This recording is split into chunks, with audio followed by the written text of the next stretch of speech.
Hi, and welcome again to another edition of Market Analysis. Today is January 31st.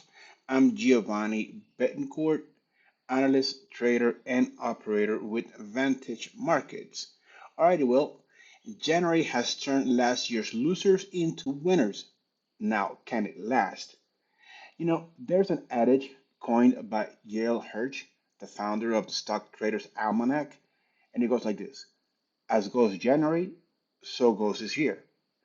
That's got to sound promising to investors. The S&P 500 is almost up 5% in the first month of the year after a miserable performance in 2022. The technology heavy Nasdaq has gained almost 9%.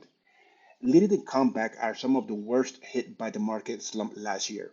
Tech giant Salesforce is up 24.2% since January 1st, the best month since August 2020, helped higher by a big round of job cuts and the arrival of a slew of activist investors. Other winners this month include Micron Technology, up 24.3%, and chemicals company Dow Incorporated, which has gained 17.1%. Both are the best monthly gains since 2020.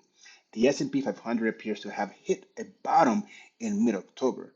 Now, perhaps not coincidentally, the International Monetary Fund has upgraded its forecast from that month. Whereas a world recession was seen as a risk just a few months ago, now it appears unlikely. But there are still plenty of potential roadblocks that could stop the comeback in its tracks. Despite lots of anecdotal evidence of job cuts, overall the labor market still looks strong. If that keeps inflation sticky over the next few months, the Federal Reserve will have to keep rates higher for longer. That's the main question for Chairman Jerome Powell at Wednesday press conference. Other factors could also keep prices rising faster. Energy prices could spike back up. China's reopening after years of COVID-19 lockdowns could be bumpy, possibly disrupting supply chains again. But for now, fingers crossed that as January goes, so goes the rest of the year. And with that being said, let's take a look at what we can encounter for our trading today. All right, so and the indices, we open with a gap down.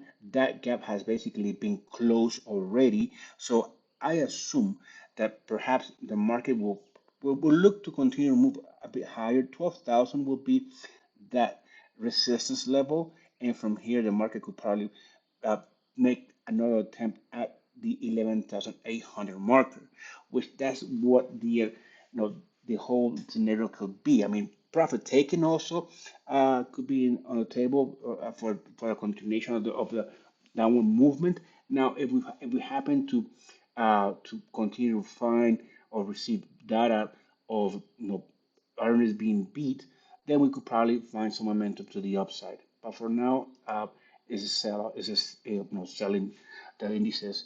The same token has gone for the S&P.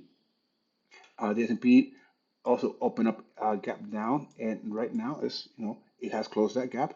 And let's see if the momentum will continue to push higher, or will find resistance and bring the prices lower. The same token goes for the Dow.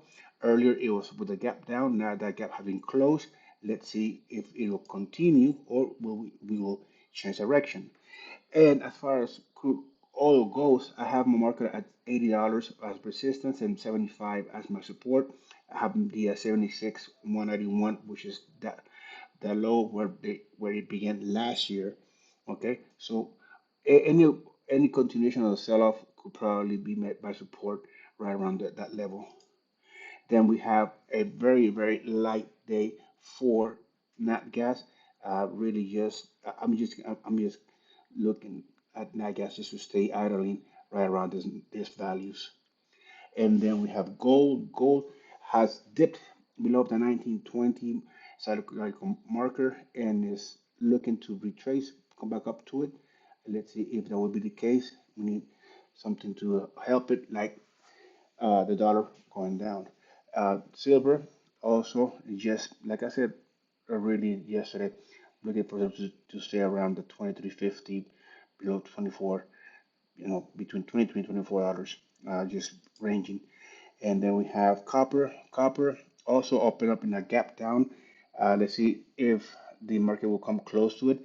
420 is my resistance for it. And then we have Bitcoin, just really also just staying quiet, uh, doing some horizontal consolidation movement right here.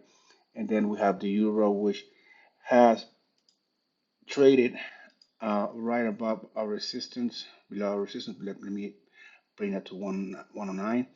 And let's have this support at 108 around here. And then we have the pound also kind of pushing lower, but let's see if it finds support around that level. And the dollar index just says that it will stay around the 102 marker, right? So if the dollar index continues to stay around this marker 102, we'll see the markets continue to behave the way they are right now. All right. Well, those are my levels for today. Have a wonderful trading day, and tomorrow at right around 5 p.m. UK time, we'll be doing some live trading. Okay, some live trading tomorrow. See you.